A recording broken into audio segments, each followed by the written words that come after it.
When it comes to forming an NFL roster, you either want to be built to win now or rebuilt to win in the next few years. But these 8 NFL franchises find themselves at a crossroads.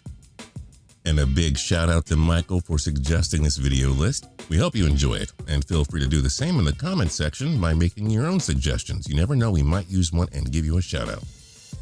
Green Bay Packers. The Packers have been the model of consistency and stability since '92. Such is life when you go from Brett Favre to Aaron Rodgers, but their run of excellence is likely to end sooner rather than later. Rodgers is unhappy and wants to be traded, making things seem suddenly bleak for this franchise. Even if Jordan Love turns out to be worthy of a 2020 first-round pick, he's not going to be the next Aaron Rodgers. Devontae Adams, arguably the game's best receiver, can leave in free agency. If Rodgers is gone, it might be difficult for them to keep him around. And who knows if Matt LaFleur is actually the right man to lead this Packers team.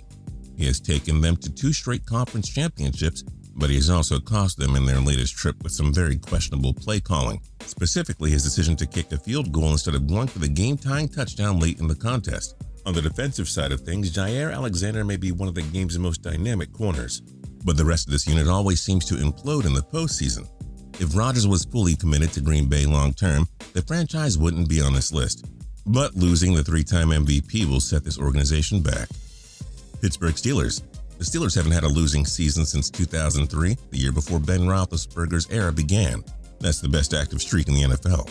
Following rare consecutive non-playoff seasons, the Steelers rebounded in 2020 with 12 wins and an AFC North Division title. However, they faltered down the stretch and were humiliated by the Browns in the wild-card round, and suddenly their future looks murky.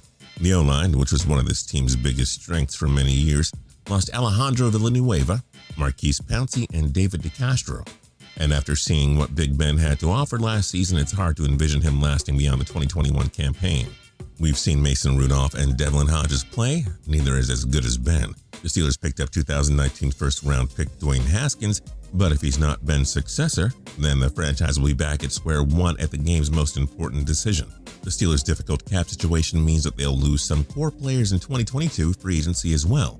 TJ will likely stay, but Juju Smith-Schuster, James Washington, Terrell Edmonds, and Joe Hayden could all be gone next year. Even if the Steelers have a nice foundation on offense, with guys like Najee Harris, Deontay Johnson, and Chase Claypool, the long-term outlook at both quarterback and along the O-line are concerning. Not to mention the fact that the Ravens, Bengals, and Browns all appear to be on the rise in the AFC North.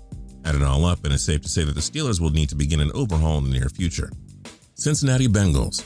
Unlike the Steelers, the Bengals have a bright future at the quarterback position. We all know how skilled the 2020 first overall pick is, but he also plays behind one of the league's worst offensive lines, and the team didn't do a whole lot to address it this offseason. People love the Jamar Chase selection at number 5 overall. But could the Bengals end up regretting their decision to pass on offensive tackle Penei Sewell? They were already set at the wide receiver position with Tyler Boyd and T. Higgins. O-line was clearly a bigger need if they want to keep Burrow healthy and upright for the rest of his career. On the other side of the ball, they have Jesse Bates III, who's a rising star at safety, but the Bengals lost Carl Lawson and William Jackson III in 2021 free agency. The front seven lacks depth, and even if pricey free agent signing Trey Hendrickson pans out, he's not a guy who single-handedly changes the look of this defense, which still has plenty of holes. We should probably mention the front office as well. Zach Taylor has yet to prove that he's a qualified NFL head coach, and GM Duke Tobin has made plenty of questionable decisions at the draft and in free agency during his tenure. Since he's looking like a team that needs to overhaul their entire defense, their offensive line, and their front office. Las Vegas Raiders. The last 3 Raiders offseasons, captained by head coach John Gruden and GM Mike Mayock, have been marred by bad trades, failed free agent signings, and questionable draft selections. Although Gruden has helped Derek Carr regain his swagger, the rest of the roster is full of question marks.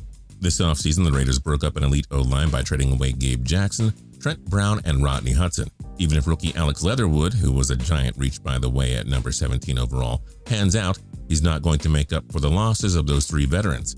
Carr, Darren Waller, Josh Jacobs, and Henry Ruggs could lead a high-powered offense, but the defense lacks big-time talent outside of Max Crosby and free agent pickup Yannick Ngakoue. They don't have the playmakers in the secondary to slow down the likes of Patrick Mahomes or Justin Herbert. And sorry, but Mayock and Gruden have yet to show that they can be trusted in their current positions.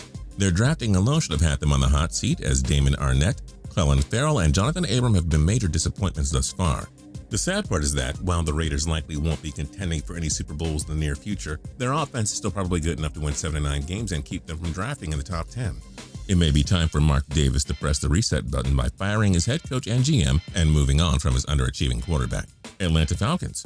They kind of started their rebuild this offseason. They moved on from head coach Dan Quinn and GM Thomas Dimitroff and brought in a new staff that was long overdue. But a true rebuild would have meant trading Matt Ryan and taking one of the prize QB prospects as the number 4 pick in the draft. Instead, Atlanta stuck with him and took can't-miss tight end prospect Kyle Pitts. Then, less than 2 months after the draft, the cap-strapped Falcons decided to trade Julio Jones to the Tennessee Titans. So was this a rebuild, or are you trying to win now with Ryan? It's hard to understand Atlanta's direction at the moment. They'll light up the scoreboard on offense, but their defense lacks playmakers and is prone to giving up a ton of points as well. This team has a ceiling of 8 to 9 wins, not ideal. Even though they just had the 4th overall pick in 2021, it's hard to see this team having another top 5 pick over the next year or two. Kind of makes you think that they should have taken their future quarterback when they had the chance this offseason. Atlanta has been content with mediocrity since their Super Bowl 51 meltdown. They haven't come close to getting back to the big game, but they haven't looked to rebuild their roster either. If there was ever a team in desperate need of an overhaul, it's these Atlanta Falcons. Chicago Bears. Like the Raiders and Falcons, the Bears are stuck in no man's land. Good enough to win some games and keep them from a top 5 draft selection, but not good enough to compete for a Super Bowl. The Bears' defense remains stingy under Khalil Mack, but he's also on the wrong side of 30.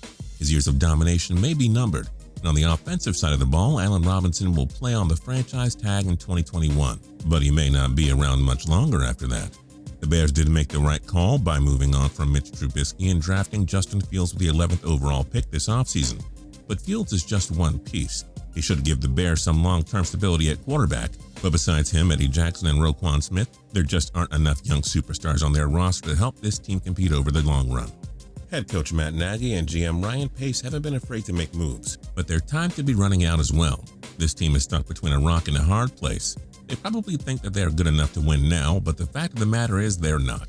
They just have one NFC North title over the past 10 years, and if they don't undergo a complete overhaul soon, we could be in for another decade of mediocrity in the Windy City. Denver Broncos. The Broncos have been a hot mess since their Super Bowl 50 championship season, which now feels like a lifetime ago. Franchise icon John Elway did the right thing by stepping down and letting new GM George Patton call the shots. That seems to suggest that they were prepared to undergo a complete overhaul in the Mile High City. But the Broncos kept head coach Vic Fangio for another year, as well as aging star Von Miller.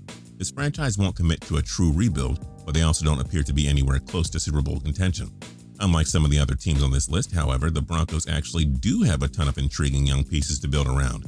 On the offensive side of the ball, it's guys like Jerry Jeudy, Cortland Sutton, Noah Fant, and Garrett Bowles leading the way, while this defense is host to some big-name youngsters like Bradley Chubb, Justin Simmons, and rookie Pat Surtain II, but the issue in Denver continues to be their quarterback position, and with no clear answer to that problem in place, it could make things especially interesting next offseason.